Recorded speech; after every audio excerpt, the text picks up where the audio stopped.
పితా పుత్ర పవిత్రాత్మ నామమున ఆమెన్. ప్రభునందు మిక్కిలి ప్రియ సహోదరి సహోదరులారా, ఈ వాక్య పరిచర్యకి మిమ్మందరినీ ప్రేమతో ఆహ్వానిస్తూ ఉన్నాను. ప్రియులకు దేవుని బిడ్డలారా, దేవుడు మనకిచ్చినటువంటి 10 ఆజ్ఞలలో ఒకటి ముఖ్యంగా దేవుని మాత్రమే ఆరాధించుదువుగాక, దేవుని పరిశుద్ధ దినమును పరిశుద్ధపరచుదువుగాక, దేవుని నామమును వ్యర్థముగా పలకక యుందువుగాక అని పలికిన తర్వాత తల్లిదండ్రులను గౌరవించదువుగాక అనేటువంటి ఆజ్ఞ దేవుడే స్వయముగా మనకి 10 ఆజ్ఞల ద్వారా ప్రసాదించాడు. తల్లిదండ్రులను గౌరవించటం, మరి ముఖ్యంగా వారు వృద్ధాప్యములో ఉన్నప్పుడు వారికి చేయవలసిన మన ధర్మాలని మనం చేయడం అనేటువంటిది మన బాధ్యతగా మనం భావించాలి. అవును ప్రియులకు దేవుని బిడ్డలారా, ఒక గ్రామంలో ఒక వివాహమైనటువంటి ఒక వ్యక్తి జీవిస్తూ ఉన్నాడు. తనకి ఒక తండ్రి ఉన్నాడు. 80-85 సంవత్సరాల వయస్సు.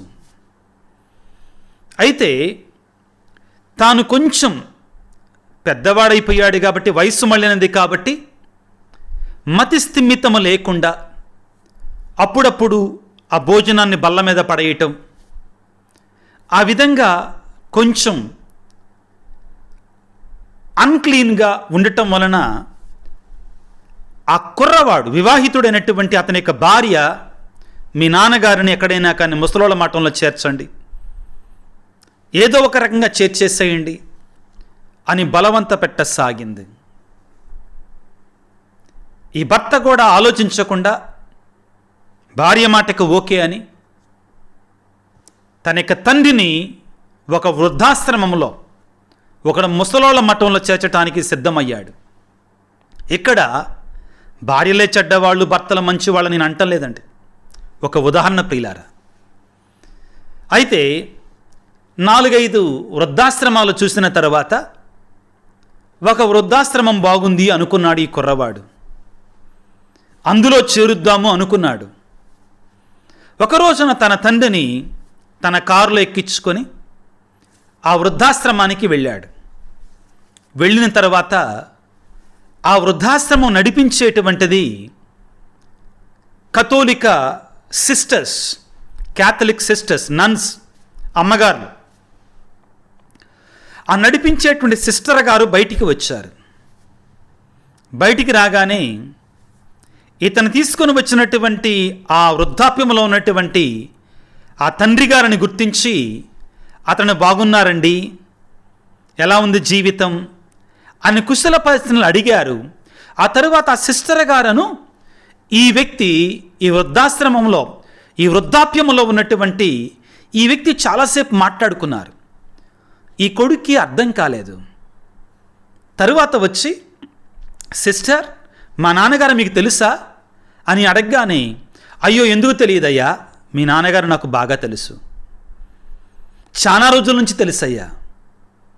ఎందుకంటే 30 సంవత్సరాల క్రితం మీ నాన్నగారు ఇక్కడికి వచ్చారు. అప్పుడు ఇక్కడ వృద్ధాశ్రమం మాత్రమే కాదు, అనాథ పిల్లల, పసిపిల్లల ఆశ్రమము కూడా ఉండేది. ఒక రోజున మీ నాన్నగారు, మీ అమ్మగారు ఇక్కడికి వచ్చి ఒక పసిపిల్లవాడిని చూసి, ఈ పిల్లవాడిని మేము పెంచుకుంటామని చెప్పారు. పెంచుకుంటామని చెప్పి ఏమన్నారో తెలుసా, మాకెంత కష్టం వచ్చినా కానీ ఈ పిల్లవాడికి మాత్రం కష్టం రానివ్వమమ్మా అని చెప్పారు. చెప్పిన రీతిగానే ఆ పిల్లవాడికి మంచి చదువులు చెప్పారు, మంచి ఉద్యోగం వచ్చింది, బాగా ధనవంతుడు అయిపోయాడు.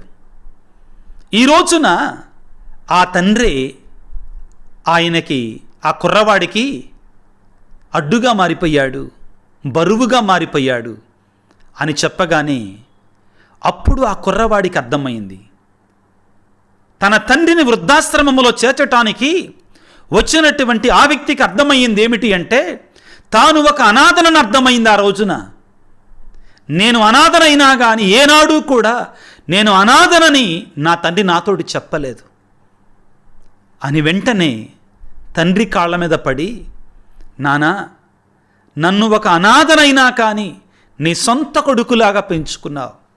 నాకు ఏ లోటు రాకుండా చూశావు. కానీ నేను మాత్రం నీవు నాకు మేలు చేస్తే నేను నీకు కీడు చేయటానికి ప్రయత్నం చేస్తున్నా. నన్ను క్షమించు నానా, నన్ను మన్నించు నానా అని చెప్పి తన భార్యను ఒప్పించి తన తండ్రిని మరలా తన ఇంటికి తీసుకొని వెళ్ళాడు.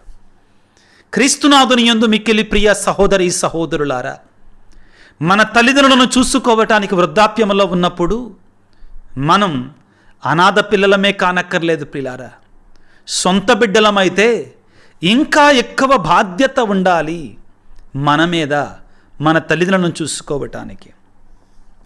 ఎవరైతే తల్లిని కానీ తండ్రిని కానీ జాగ్రత్తగా చూసుకుంటారో అటువంటి వారికి దేవుడిచ్చేటువంటి దీవెనలు కోకొల్లలు అని బైబిల్ గ్రంథం మనకు సెలవిస్తూ ఉంది.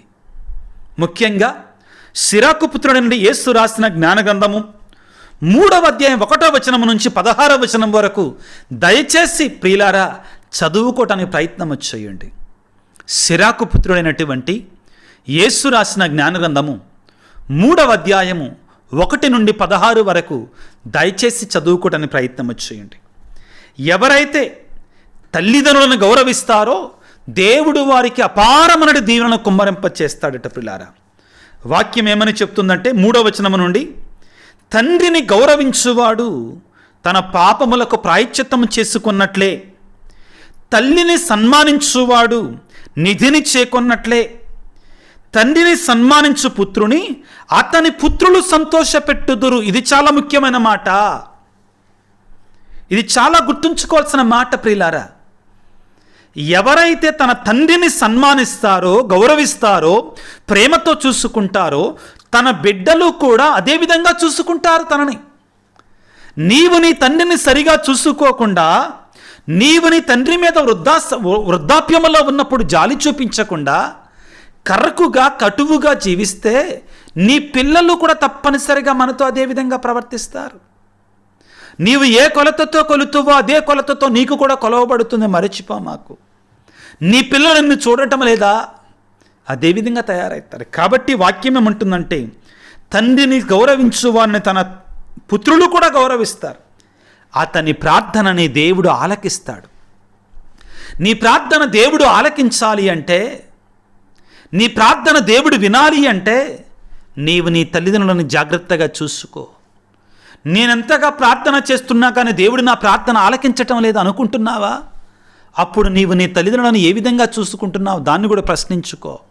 ఆ తర్వాత తండ్రిని ఆదరించువాడు దీర్ఘాయుష్మంతుడగును. తల్లిని సంతోషపెట్టువాడు దేవునికి విధేయుడైనట్లే. దేవుడికి విధేయుడైనట్లే.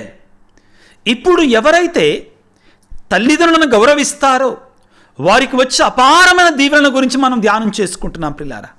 ఆ తర్వాత ఏమంటాడంటే, నాయన వృద్ధుడైనటువంటి నీ తండ్రిని బాగుగా చూసుకొనుము, అతడు జీవించి ఉన్నంతకాలం అతన్ని కష్టపెట్టకుము, అతనికి మతి తప్పినను నీవు అతనిని ఆదరముతో చూడవలను.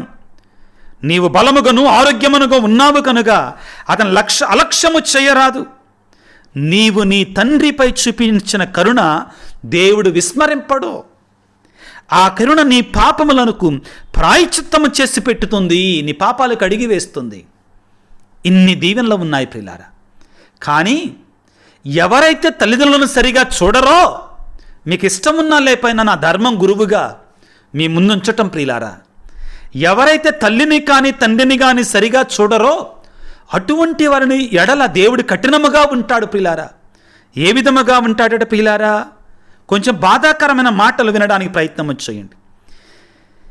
తండ్రి ఆశీస్సు వలన బిడ్డల గృహములు వృద్ధి చెందును, తల్లి శాపము వలన పిల్లల కొంపలు కూలిపోవును. జాగ్రత్తగా ఆలకించండి ప్రియులారా. తండ్రిని సన్మానించుట వలన తనయుడు గౌరవమును పొందును, తల్లిని అవమానపరచు సంతానము నిందను కొని తెచ్చుకొనును. ప్రియులారా, ఈ వాక్యాన్ని ఆలకిస్తున్నటువంటి వారు ఎవ్వరూ కూడా తమ తల్లిదండ్రులను కూడా గౌరవించాలని, ఆశీర్వదించాలని, దేవుడు ఉంచినటువంటి శ్రేష్టమైన దీవెనలను పొందాలని మాత్రమే నా యొక్క ప్రార్థన. కానీ 16వ వచనంలో ప్రియులారా, సిరాకు పుత్రుడైన యేసు రాసిన జ్ఞానగ్రంథం 3వ అధ్యాయంలో, తండ్రిని పరిత్యజించువాడు తోలనాడువాడు దైవ దూషకుడి వంటివాడు, తల్లికి కోపము రప్పించువాడు దైవ శాపమునకు గురియగును. ప్రియులారా, సిరాకు 3వ అధ్యాయం 1 నుండి 16 వరకు వచనాలలో తల్లిదండ్రులను గౌరవిస్తే దేవుడు మనల్ని ఏ విధంగా దీవిస్తాడు, తల్లిదండ్రులను గౌరవించకపోతే దేవుడు ఏ విధంగా మనం తోలనాడతాడనే మాటలు మనకు చెప్తాయి. ఈ సందర్భంగా తల్లిదండ్రులను గౌరవిస్తే ఎన్నో దీవెనల గురించి మనం చదువుకున్నాం. మరొక్క వాక్యాన్ని, తల్లిని కానీ తండ్రిని కానీ గౌరవించకపోతే జరిగే అనర్థాలు ఏమిటి కూడా తెలుసుకోవాలి. దీనివలన మనకు మేలు జరగాలనేటువంటిది దేవుని యొక్క ఉద్దేశము, కానీ మన కీడు జరగాలని కాదు. ఒకవేళ మనం తెలియక పొరపాటు చేస్తుంటే ఆ పొరపాటును సరిదిద్దుకొని మన తల్లిదండ్రుల జననీ జనకుల ఎడల ప్రేమను కనికరాన్ని చూపించాలి. సామెతల గ్రంథం 30వ అధ్యాయం 17వ వచనములో, తండ్రిని ఎగతాళి చెయ్యువాడు లేదా ముసలి తల్లిని అనాధారము చెయ్యువాడు ఎవడో వాని శవమును రాబందులు పొడుచుకొని తినును, వాని కనులను అడవి కాకులు పీకివేయును. కొంచెం కఠినమైన మాటలు ప్రియులారా. నేను మీ ముందు గొప్ప దీవెనలు ఉంచాను, అదేవిధంగా అనర్థాలు కూడా ఉంచాను. దేవుని యొక్క కోరిక ప్రతి ఒక్కడూ తల్లిదండ్రులను గౌరవించాలి అని, తన పిల్లలు తమను కూడా గౌరవించాలని దేవుని యొక్క కోరిక, దేవుని యొక్క దీవెన. ఈ వాక్యాన్ని ఆలకిస్తున్నటువంటి ప్రియమైన బిడ్డ, దేవుడు ఇశ్రాయేలు ప్రజలకి 10 ఆజ్ఞలు ప్రసాదించాడు. 10 ఆజ్ఞలు ప్రసాదిస్తున్న సమయంలో దేవుడు ఆశ్చర్యకరంగా, నీ దేవుడైన ప్రభువును మాత్రమే ఆరాధించుదువుగాక, ఆయన పవిత్ర దినమును పరిశుద్ధపరచుదువుగాక, ఆయన నామమును వ్యర్థముగా పలకక ఇందువుగాక అని పలికి 4వ ఆజ్ఞ దగ్గరికి వచ్చినప్పుడు ఈ విధంగా చెప్తాడు. నిర్గమకాండము 20వ అధ్యాయము 12వ వచనములో, నీ తల్లిదండ్రులను గౌరవింపుడు, అట్లయినా మీ దేవుడైన యావే మీకు ప్రసాదించిన దేశములో మీరు చిరకాలము దీవించబడతారు. ఆశ్చర్యం ఏంటంటే, తర్వాత నరహత్య చేయక ఇందువుగాక, దొంగిలింపక ఇందువుగాక, మహాపాపములు చేయక ఇందువుగాక, పరుల సొమ్ములు ఆశ, ఇలా ఉంటాయి. కానీ వరుసన వాడి తర్వాత దీవెన ఉండదు. ఒక్క తల్లిదండ్రుల విషయంలోనే ఎవరైతే తల్లిదండ్రులను గౌరవిస్తారో వారు వాగ్దాన భూమిలో చిరకాలము ఆశీర్వదించబడతారని రాయబడి ఉంది. ఇక్కడ ప్రియులారా, ఇటువంటి వాక్యాన్ని నేను కొన్నాళ్ళ క్రితం బోధించినప్పుడు అక్కడ ఒకళ్ళు ఒక మెసేజ్ పెట్టారండి. దాని గురించి కూడా మాట్లాడాలనుకుంటున్నాను. ఏమిటి అంటే, ఫాదర్ గారండి, మీరు తల్లిదండ్రులను గౌరవించాలి, గౌరవిస్తే ఈ దీవెనలు వస్తాయి, తల్లిదండ్రులను అనాధారం చేయకూడదు, అనాధారం చేస్తే ఈ అనర్థాలు వస్తాయని చెప్పారు. బాగానే ఉందండి. మరి మా తల్లిదండ్రులు మమ్మల్ని మంచిగా చూసుకోకపోతే మరి వాళ్ళకేంటి? మా తల్లిదండ్రులు మాకు అన్యాయం చేస్తే ఆస్తుల పంపకం విషయంలో కానీ దానిలో కానీ దానికేంటి అంటే, ప్రియులారా, నేను నమ్మిన సిద్ధాంతాన్ని మీకు చెప్తున్నానండి. ఏమిటంటే, ఒకవేళ మానవ బలహీనతల కారణంగా మనుషులంటే వాళ్ళు కూడా మనుషులే. మానవ బలహీనతల కారణంగా వాడు ఒకవేళ ₹1 అటు ఇటు ఇచ్చారనుకోండి, అయినా కానీ నీవు నీ తల్లిని తండ్రిని ప్రేమతో చూడగలిగితే, ప్రియ దేవుని బిడ్డ, వాళ్ళిచ్చే సంపద కంటే పైవాడు నీవు నీ తల్లిదండ్రులను మంచిగా చూసుకున్న దాన్ని బట్టి ఆయన నీకిచ్చే సంపద 1,000 రెట్లు ఎక్కువగా ఉంటుంది, 1000 రెట్లు ఎక్కువగా ఉంటుంది. నమ్మండిది. అవును ప్రియులకు దేవుని బిడ్డలారా, నువ్వు అనుకుంటున్నావా నీ తల్లిదండ్రులు నీకు ఇచ్చేట సంపద కంటే నీవు నీ తల్లిదండ్రులను మంచిగా చూసుకుంటే ఆకాశ ద్వారములను విప్పి దేవుడు నీకు నీ తల్లిదండ్రులకి నువ్వు చేసిన సేవకు బదులుగా ఆయన ఇచ్చే దీవెనలు ప్రియులారా, లోకమానవులు నీ తల్లిదండ్రి కూడా ఇవ్వలేనటువంటి దానికంటే కోకొల్లలుగా ఉంటాయి. కాబట్టి ఒకవేళ నువ్వు అనుకుంటున్నా కానీ ఏ తల్లి ఏ తండ్రి కూడా సహజంగా తమ బిడ్డలకి అన్యాయం చేయాలని కోరుకోరు. మానవ మేధస్సు ప్రకారం కొన్నిసార్లు కొంచెం ఎక్కువగా తక్కువగా ఇస్తారేమో.